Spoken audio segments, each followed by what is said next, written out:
Atunci când pierzi aproape tot, să te gândești, viața merge înainte și restul rămân povești. Uită-te la tine, Biggie-diule, ai început să crești. Nu mai e nevoie bani la părinți să cerșești. Fixează-te pe tine, vezi, ai grijă să nu uiți filme din care nu mai poți scăpa. Versul ăsta scriu dintr-un oraș numit Arina. Fumează ceva natural.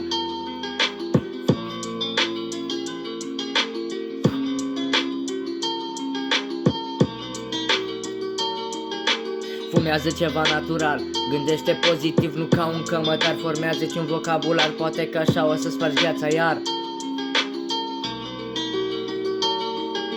Stai în pula mea la locul tău, dacă mă vezi pe stradă să știi că nu-s băiat rău. Uneori am vorbele la mine, alteori mă panichez și mă piși pe tine. Să știi că nu-s fumător, nu mă dau nici cu Dior, dar pot să te bag în dormitor, pot să te pun și pe covor.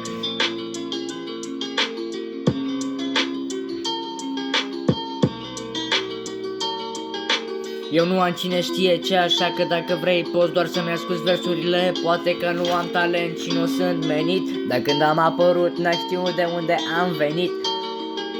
Am flow regal direct de pe Marte, dacă vrei ne-o dăm și parte în parte. Plin de bine și un pic de carte, vezi, ai grijă ce spui, sunt copilul nimănui.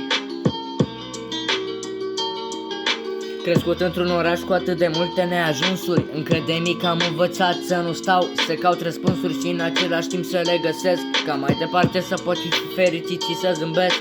Ascultam tot timpul, nu ziceam nimic, credeai că stau cu tine doar pentru profit. Băgam la cap și demonstram, erau și proaste unele vorbe pe care le ziceam, pentru că așa e, nu sunt perfect, la fel ca toată lumea, fiecare are câte un defect.